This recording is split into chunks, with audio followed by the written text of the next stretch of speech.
Welcome back. Well, we're likely to see the much-awaited national logistics policy being released later this Friday. The policy aims to lower logistics costs in line with global standards through a comprehensive action plan and greater use of digitization and automation.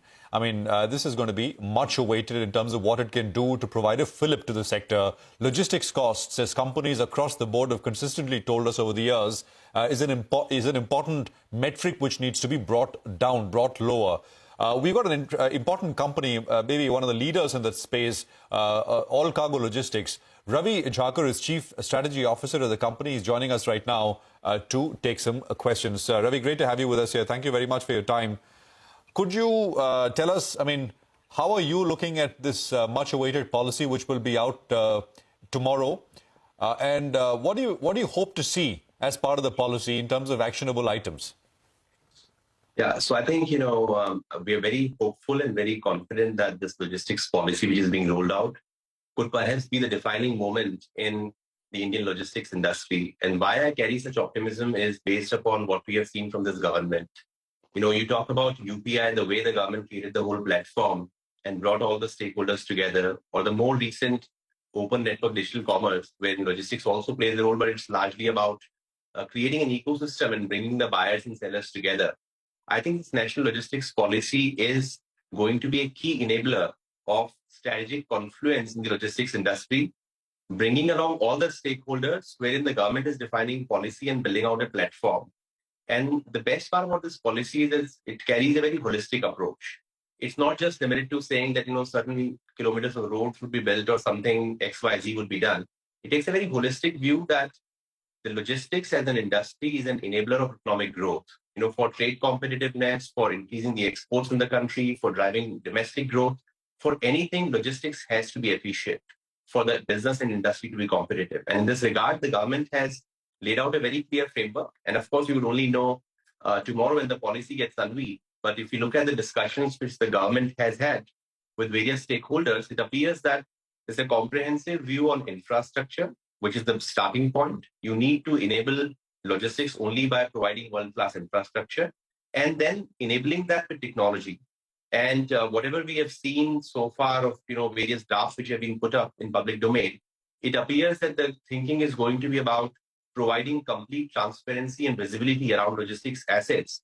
And if the government can incentivize creation of infrastructure on expedited way, we have seen the kind of impact which is being forecasted with one or two dedicated freight corridors which are coming up. If the government can truly multiply the efforts under this national logistics policy and roll out, a much improved highway network, a much improved railway network, and then digitize the entire asset base, providing transparency and visibility, I think this could be a paradigm shift in the way logistics, is organized in the country.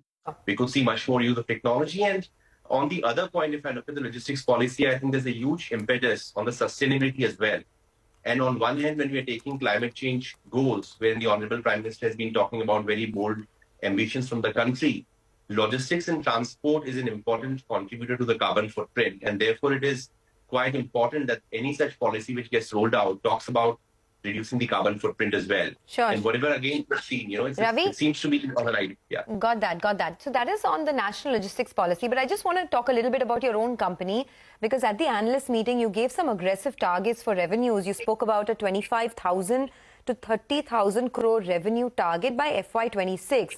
That's quite a wide range. So just wanted to understand, what are the immediate targets that you're looking at and how do you plan to achieve it? Yeah, so I think, we have been building our business growth very robustly across the last 3-4 years. And, the variables which remain beyond our control are how the markets behave. We are forecasting and assuming in our assumptions that perhaps we see 12 to 18 months of subdued growth, given the recessionary environment across the world. And then we see a bounce back over the remaining 18 to 24 months if you look at the next 3 years.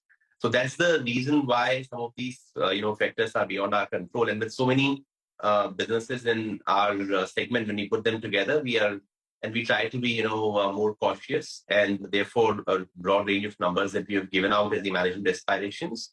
And we are quite confident on the management side that we should continue to pursue the growth strategy that we have marked upon over the last 2-3 years. And we see that the momentum should sustain. Naturally, we are not completely immune to the global macroeconomic environments. But the way the businesses are structured, I would say there's a significant amount of inbuilt hedge in our businesses, and that gives us the confidence to sustain the momentum that we have built over the last few quarters. So in FY22, you ended with about 20,000 crores of revenues. Even if you look at a 15% growth, it's 23,000 crores by FY23.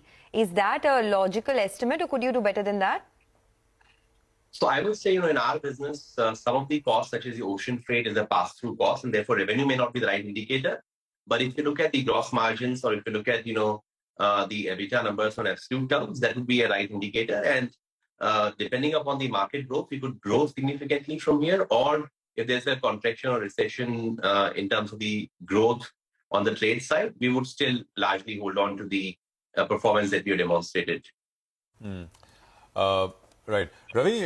Just on the shipping side, spot freight rates have come off quite dramatically, and one is starting to hear for the first time shipping liners asking for lower, negotiating at least lower contract rates as well.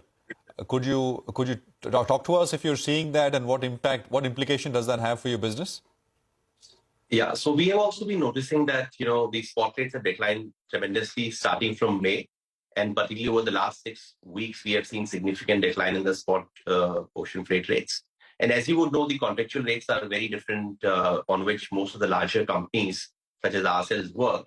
But clearly, there are two things which we can see from here. One, if you compare to the last year, we saw a significant momentum in terms of pickup on volumes ahead of the festive season.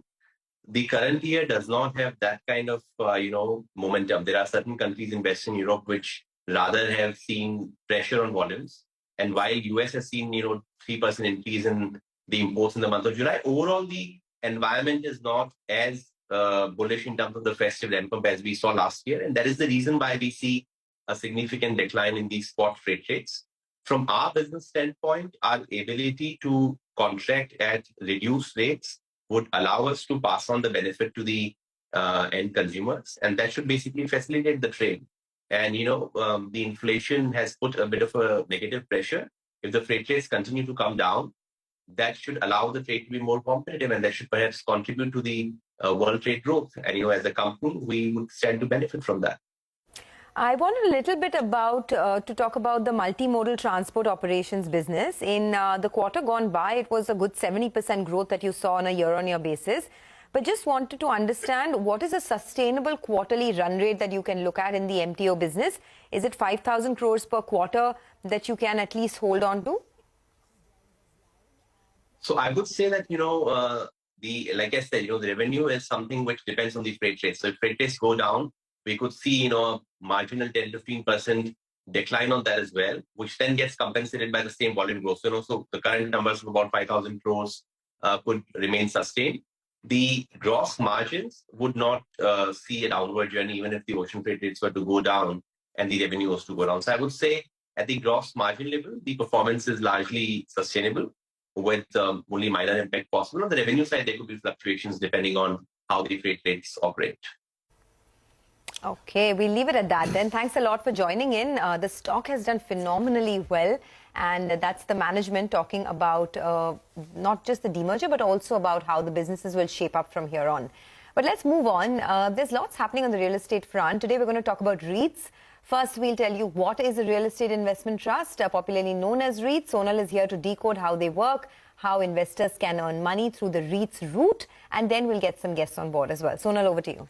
Thank you so much for that. Well, of course, residential real estate has been doing very well. But one asset class that we don't talk about so often in the real estate space is REITs. So let's first understand what REIT really is. It is a company that owns and operates income-producing real estate and owns many types of commercial properties or real estate offices.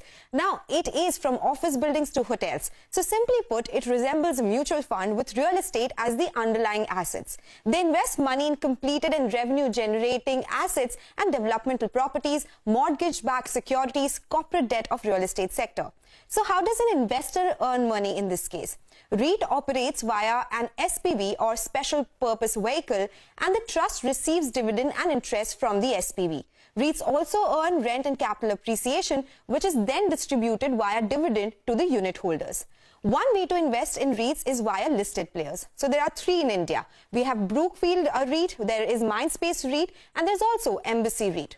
Now, how are the fundamentals of the underlying, that is the commercial sector, set up? Vacancy levels, they have been increasing since COVID. That is according to data from ICICI Securities. For Grade A assets, it has risen from levels of 13.8%, that was in Q2 of calendar year 2020 before COVID, to around 17%. That is the figure right now. And this has been on an uptrend. However, for the listed players, it is not as high as it is for the industry. For Embassy REIT, it is around 13%, for DLF around 12%, Mindspace REIT and Brookfield REIT have it at the industry levels of around 17 to 18%. However, going forward, the management commentary is very positive. REITs expect to reach pre-COVID occupancies of 90% by, say, March to June of 2023, and rental collections have been at 99% over FY21 to Q1 of FY23. Companies are also seeing healthy re-leasing spreads with contractual escalations despite COVID. However, fundraising via REITs has not been very encouraging. In India, FY21 saw an influx of around 14,300 crore rupees, which compares with nil amount in FY20. It dropped down to 950 crore rupees in FY22, and so far in FY23 till August, it has not seen any fundraise via REITs. Just leaving you with a data point, while listed REITs have higher distribution yield between 5.5 to 6%, generally wanted to highlight that rental yields in the country are not very high. It is low as per the data by 99 acres, 2.4% for Mumbai, 3.5% for Bengaluru, Ahmedabad has it around 3.2%, and it is low for other cities as well, which compares with Asian countries' rental yield of around 3.5 to 4% and European countries with a rental yield of 4.5 to 5%. Okay, very, very helpful data. So a low rental yield gives rise to the question that does it make more sense to buy the commercial or residential property, or does it make more sense to invest in REITs, right? So we have a couple of gentlemen joining in. Thanks, Sonal, for giving us all of that data. We have Vinod Rohira, who's the CEO at Mindspace Business Park REIT, and Gaurav Kumar, the MD Capital Markets and Residential Business at CBRE India, who join in, who've tracked this space for a very long time. Gaurav, I want to begin with you. You know, as Sonal was telling us, the rental yields for REITs is not very high. I mean, if you look at it for Mindspace itself, it's about, about 5%, Brookfield is 6.5%, Embassy is 5.9%. So I want to understand that from an investor standpoint, what makes more sense, investing in a REIT or investing in the commercial or the residential property itself? You know, firstly, I'd like to make a distinction between residential yields and office yields. I heard a commentary from one of your colleagues which said that in India, yields are around 2 to 3%. I think she was referring to the residential market. In office, Indian yields are definitely north of 7% at an asset level. Clearly, REITs is great from 3 or 4 perspectives. One is governance. You know, one of the biggest talking points about Indian real estate is transparency and governance. And what REITs clearly offers to both institutional and retail investors is a very, very strongly regulated platform in which they can easily enter and exit at will, right? So you have the option to sell when you want. You have the option to enter into a professionally managed portfolio. Like you rightly said, vacancies are coming down. Pre-COVID vacancies were single digits. Post-COVID vacancies will naturally gravitate to single digits as well. So I wouldn't be too focused on what the in-place yield that you show. I'm sure Vinod can throw more light on what's the exact yield or the return to investors that his REIT or the other REITs have offered. But remember, REITs have an inbuilt rental arbitrage, right? So your mark-to-market index on rentals for all 3 REITs are very, very good. All 3 REITs have performed great in terms of increasing occupancy since they have listed. And you know, if you give it a couple of years in the post-COVID environment, your total return to equity shareholders from the time they've listed will only go up, because these REITs also have the opportunity to make new acquisitions. They have the ability to make off-market acquisitions. They're tax efficient. And from an institutional or a retail investor's perspective, whenever they invest in a REIT, REITs are obligated to distribute majority of the dividends, right? So there's no window dressing, there's no decision-making or discretion at the sponsor level. Whatever is being earned from the portfolio is being distributed out. Now, if you try and go out and buy an asset yourself, if you're a retail investor, it's impossible to manage that asset, right? You don't have a professional manager in the middle. You're directly exposed to any churns that are happening in tenancies. If there are any issues in the building, you're directly managing that. So it's clearly not for the lighthearted if you're a retail investor. As far as institutional investors are concerned, I think REITs is for a separate category of institutional investors. It's for listed investors who like the liquidity. Sorry, go. That's basic. Sorry, Gaurav. We're just showing pictures of listing of the Tamil Nadu mercantile stock. I mean, it's on your screens right now, and those are the first ticks coming in. The management team, of course, sort of ringing the gong, signaling the listing on a market. Sorry, Gaurav, continue. Please finish that point. So I think clearly it's a different platform for investing into commercial real estate. It's for a different category of investors. Yes, you have private equity funds who directly like to own real estate, but many of those private equity funds also use the REIT model to exit, to monetize. And it'll only help in increasing the depth of the market. Just as a comparison, the US REIT market is $1 trillion market, and it's almost 50% of their total real estate economy. Right. We are a far distance from that. So, great outlook as far as we are concerned. Right. Let me put that to Vinod as well, who's with us. Vinod, morning. Thanks for joining in. Do you want to weigh in? Gaurav made excellent points. I mean, your perspective on the yield argument?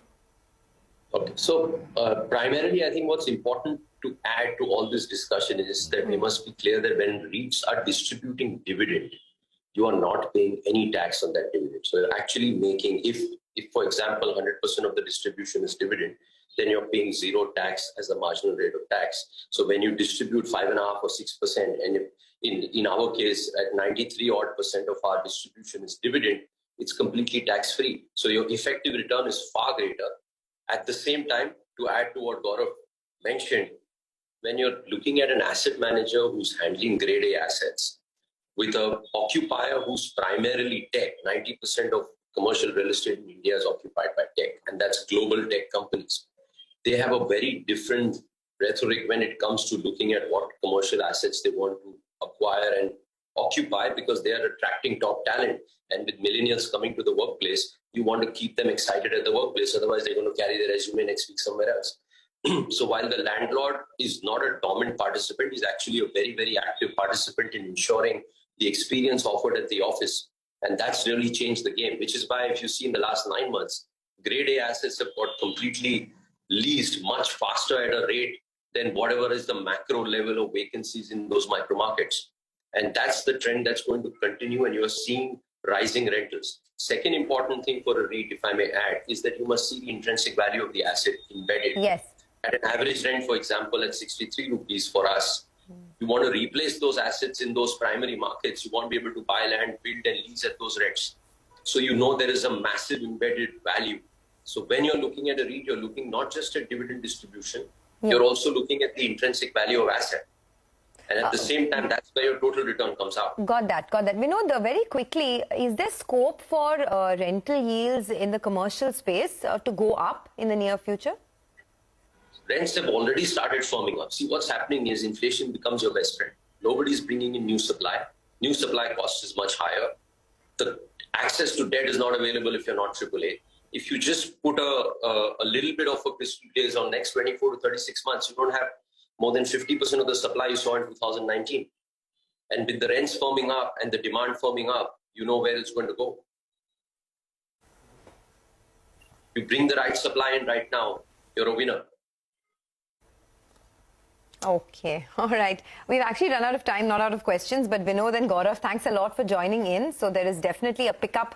And there are different ways to approach the real estate sector, right? Of course, buying property outright, investing in real estate stocks, and REITs is the third option, which is proving to be very fruitful at the moment. But let's move on. The Tamil Nadu Mercantile Bank listing has taken place on the exchanges. You just saw that on the screen. It's not been a very a good listing. A bit lackluster over there, at least the last time I checked. It'll come up in a bit. Yes, there you have it. Absolutely flat right now. Let's take a quick break. Up next, Mitesh Thakkar will be joining in for some technical trades. Stay tuned.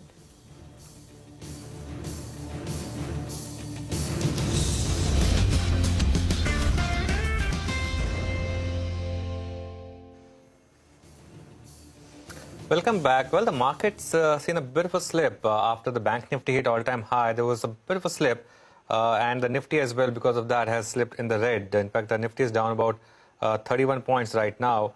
So there's clearly some bit of profit taking. Today's weekly options expiry as well, and the market, of course, is not obliged to go up daily, right? IT stocks have become weak once again. That's one space where there's clearly some correlation still with what's happening in the US market. While the rest of the market may have moved on, IT still sort of dances to the Nasdaq tunes, and 1.2% down on IT index once again. Mitesh is back with us. Mitesh, some profit taking in banks, IT still underperforming, and the Nifty down about 32. Do you buy this intraday dip or wait for larger dip? And what are your 10 AM calls? So, Anuj, I think maybe there could be slightly more pullback if you look at the hourly charts to about levels of 17,930, 920 zone. So maybe around those levels, attempt a long and keep a stop below 17,870. And then, still maintain targets of 18,165. So that's the kind of outlook I have. On the stock side, Ashok Leyland seems to be, after a few days of consolidation, giving signals of a breakout. That's a buy. Keep a stop below 165 here and look for targets of 174. And Whirlpool is breaking down, so that's a stock on the sell side. Here I would recommend selling with a stop at about levels of 1771 and a target of around 1710 on the downside. All right, Mitesh, thanks a lot for those calls. Let's now move to commodity markets. Manisha Gupta is joining us. Manisha, hi, good morning. Morning, Anuj. Thank you for that. I'm looking at the crude oil prices where we are trading at a one-week highs right now. We did see prices at a $95 per barrel. From those kind of levels, yes, there is a bit of a profit taking. We are holding 94 or thereabouts. But the strength also has been seen in crude petroleum products, where you have the natural gas now gain up by nearly 9% overnight. And 719 is on your screens. $9 per MMBTU is what we are trading in the global markets as well. There are various reasons for the rise that we've seen in natural gas and the crude oil prices. But majorly, it has to do with the IEA statement, which says that there is going to be a large-scale switch from gas to oil, and the demand is going to be quite strong. The switch could actually lead to 7 lakh barrels per day of a demand between March to October, and this is double of what we saw in the previous year as well. The global inventories have been on a constant decline as well, and the IEA also says that they are looking at a strong demand growth in 2023, while OPEC clearly says that they're looking at strong demand in this year itself and the next year too. When you look at the numbers that have been put out by OPEC there, they are expecting a demand increase of 3.1 million barrels per day in this year and a buildup of nearly 2.7 million barrels per day in the next year as well. So strong numbers coming in from OPEC and IEA as well. The strength also comes in on the back of decline in US dollar index. The markets also are looking at a likelihood of a US rail stoppage. Now that really could be looking at supply disturbance coming in for the Northeast in case of US there. The US emergency oil reserves also are at the lowest since 1984. So whichever way that you look, whether it's about supply disruptions, the weakness in US dollar, IEA projecting strong demand for this year and the next, all of these factors have been supportive in case of crude prices. This is another development that the markets will keep an eye on. So the US rail stoppage due to the labor dispute is what the markets are looking at. We do understand via reports that there are 3 unions representing nearly 60,000 workers, and they would be looking at a deadline of Friday night. If there is an agreement that is reached, then the shutdown can be averted. If not, then we could be looking at some support. China also has some positive news coming in. Chengdu today ends COVID lockdowns completely, so some demand from there could also be coming in. And then apart from that, Total also is looking to cut nearly 2.38 lakh barrels per day production at Port Arthur refinery. So as I said, a lot of disruptions in sense of supplies, and that can be seen in sense of premium in case of crude prices. Okay, thanks a lot, Manisha, for that. Well, a lot of big movers on the downside today. Hindalco is down almost 3% odd. Nigel is joining in. He's focusing on Alcoa this morning. Nigel, over to you. Well, that's right. You know, some pieces of news that came in overnight seem to be plaguing both the ferrous as well as the non-ferrous names. Now, let's start off with Alcoa first. That stock was down close to 10% overnight because the company sounded circumspect with regard to aluminium demand at the conference that was held. That's the Morgan Stanley conference. So that was one piece of news. The second piece of news was that yesterday US steel stocks, they were lower because Nucor, well, they gave in an EPS guidance that was lower than what the street was working with. So that's why we saw a lot of those US steel stocks selling off. And the reason that they pulled back on their EPS guidance was because of their anticipating lower volumes as well as compression in margins. Edelweiss, they say, with regard to the implications on Indian stocks, well, there is little correlation between the US stocks as well as the Indian names out there. But they believe that the earnings, that the earnings outlook is likely to be grim in the second quarter. Also, they say that they remain circumspect on the sector's prospects in the near term because of a bit of a slowdown that could potentially play out in the globe. So explains why a bit of a rub-off effect, though a direct correlation would not be fair for these stocks. Back to you guys. A lot, Nigel, for that. So that's the latest on the steel sector, ferrous and non-ferrous, actually. Let's slip into a quick break. Markets have come off a little bit, but on the other side, our special segment, it's the economy. Aditi Nair of ICRA and Mahesh Vyas of CMI will be joining in to discuss whether India's capex cycle has kicked off or not. Do stay tuned in for that.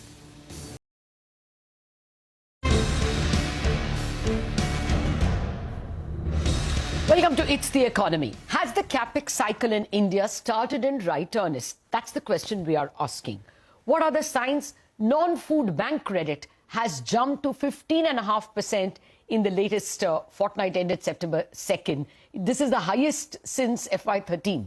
Secondly, the budget has committed a capital spending of 2.9% of the GDP, which is the highest in 18 years. Capacity utilization at companies is at 75.3%, RBI governor said, higher than the 10-year average. Corporate profits grew by 39% in FY22, I mean Nifty EPS, and corporate debt to GDP is at a 15-year low. So, are all these indicating that we are seeing signs of investment? I have with me two experts, Aditi Nair, the principal economist at ICRA, and Mahesh Vyas, managing director and CEO of the Center for Monitoring the Indian Economy, CMIE. CMIE is the ultimate repository of this data, and I believe they have just studied balance sheets of 3,299 companies to see if investment has begun. So over to you, Mahesh. You are the high priest of projects started, projects stopped, projects intended. What is the latest data telling you? Well, you gave a very high responsibility, very heavy responsibility on my shoulders by calling me high priest, etc. I'd like to duck all that, Latha. I'm not capable of all that. But let me tell you what the data tells me. And we study two sources of information. One is the capex database, and the other is the prowess database. Now, if you look at all the things that you mentioned earlier, credit cycle is seeing an uptick and capacity utilization is high and so on and so forth.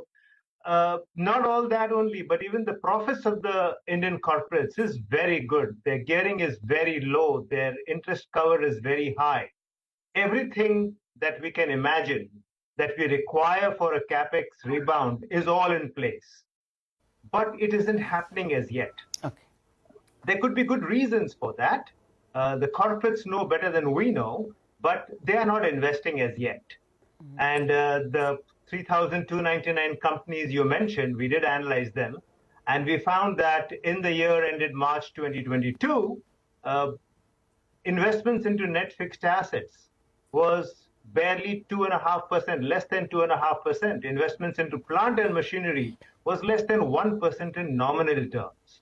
So, they are not investing as yet. Oh, okay. But Mahesh, you also were studying, or CMI was studying a quarterly report we used to get on projects stopped, stalled, and projects restarted. You had a bunch of parameters. Are they showing you any green shoots? There is some good news and there is some not so good news over there. The good news is that investment proposals in an aggregate sense have increased. So they did fall understandably during the COVID times in those first 2 or 3 quarters of the COVID. But in more recent times, investments have picked up again. They're not as good as they used to be in the best times, but they are not really in the dumps. So new investment proposals have improved, but their completion has not improved. And there is great sluggishness in that. we had expected in the year 22-23 investment completions to reach a record 12 lakh crore rupees. And usually this is around 6.5 crore rupees, lakh crore rupees or so. Okay. So we had expected a doubling because there's a lot of delay in the past 2 years. Yes. But the first 6 months tell us that the progress has been very patchy so far. Oh, okay. So maybe we still have to wait for the big arrival. Aditi Nair, you study government balance sheets, both state and centre, very closely. So let me ask you from the government angle. The capex intentions are very big in the budget. Like I said, 2.9% of GDP is a 2-decade high. Is it seen on the ground? And if you include the states, what's the picture? Thanks, Lata. You're absolutely right that the investment intention from Government of India's budget was very high. We had a large amount of money being put towards capex. But I just want to point out one thing, that the incremental capex between last year and this year, a very large part of that is actually concentrated in the interest-free loan that is being given to the state governments. So on that count, we're actually shifting the execution risk to the states. So far, we have data for Government of India for April to July, and there's a very high increase in the capex in year-on-year terms on a lower base because we did have the second wave of COVID-19 last year. But this capex loan scheme, while a large amount of projects were approved in July, the actual offtake under the scheme doesn't seem to have been robust at all up till that month. So the action really lies ahead as far as the capex loan scheme is concerned. The state, again, budgeted for a very large increase in capex, but that's something that we do need to take with a pinch of salt because we do find that when we do a variance analysis and we compare the budgeted with the actual numbers, for the most part, capex tends to fall short. So it's a wish list that we get in the budget. But very often we find that a number of states are not able to actually execute that amount of capex when the actual numbers come through. And the data that we have for about 23 large states up till July is only showing a 4% growth year on year, even though the base would have been pretty low given, again, that we were in the second wave of COVID-19 last year. Can you just repeat that last sentence? You're saying that up until July, you're looking at state capex, and that is just about 4% higher than an already low base in FY22, correct? Yes. Okay. No, that's not very encouraging. And clearly, in terms of capex, state government budgets are more important than the central government. So this is not encouraging data. Mahesh, you've seen cycles in the past. Are there any straws in the wind that we can clutch, or even those are not yet visible? No, you mentioned the straws in the wind. All the conditions required for capex to restart are in place. There is no dearth of money. There's capital which is sloshing around. We see the corporates have got a lot of cash sitting with them. They're investing into the equities of other companies, but they're not investing into their own capex. Government tax collections have been very buoyant. This is the best position that the government could have bargained for. And both the government and the private sector are not short of capital. Indian economy has got sufficient capital and, of course, a lot of labor as well, which is waiting to be deployed. It's a matter of putting them to work. Okay. No, I agree with you. We have just run all the data from Provis on how gross fixed assets over the last 2 years are actually at, way lower than what they were even in FY20. That's gross fixed assets. And what people have done with the supernormal profits is actually put it in the stock markets. And we just ran the bar chart on how the investment from corporate treasuries in equities has gone up. So people are just reinvesting their money in stock markets. They're not putting it in plant and machinery just yet. Aditi Nair, you'll also look at corporate balance sheets. What is the overall view as an economist? Are we just still at a state where conditions are good, but capex cycle has not started? Or are there any indications from the corporate sector of cycle actually having started? I assume that in renewable power it has started. Absolutely, Lata. It's very sector specific right now. We're not seeing that broad-based capacity announcement that we should for a capacity utilization that was already at 75% in Q4 of last year. So I agree the conditions are right. And I'm very hopeful that in another quarter or so, we should start to get a more broad-based capacity expansion coming through for the private sector. Because, there are signs that perhaps now where, this year has been very interesting. We've had very high service sector demand. Yes. But we've seen a shift away from consumption of goods to services. Plus, we've had high inflation. And, there has been some amount of uncertainty which has come in. Corporates probably wanted to have a little bit more clarity on the geopolitical issues and commodity price cycle before going ahead with investment. But there's one piece of data that I'm very encouraged by. We had very high GST e-way bill generation in the month of August.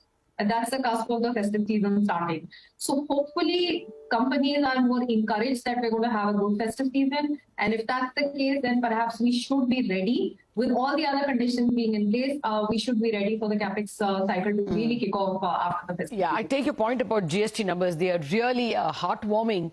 The only thing is that they also reflect the higher prices. This is also a reflection of higher nominal GDP and not necessarily higher volume of consumption. Last thoughts from you, Mahesh. Where are we? Would you say glass half full or still glass half empty? Well, we have a long way to go before the capex cycle will kick in.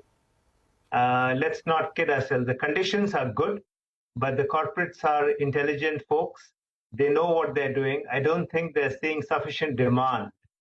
And you see consumer sentiments, which were rising till around June, July or so, have tapered. In fact, they declined before they recovered. So the monsoon was not very good. Rice cultivation is down. Earlier, we had trouble with the wheat crop.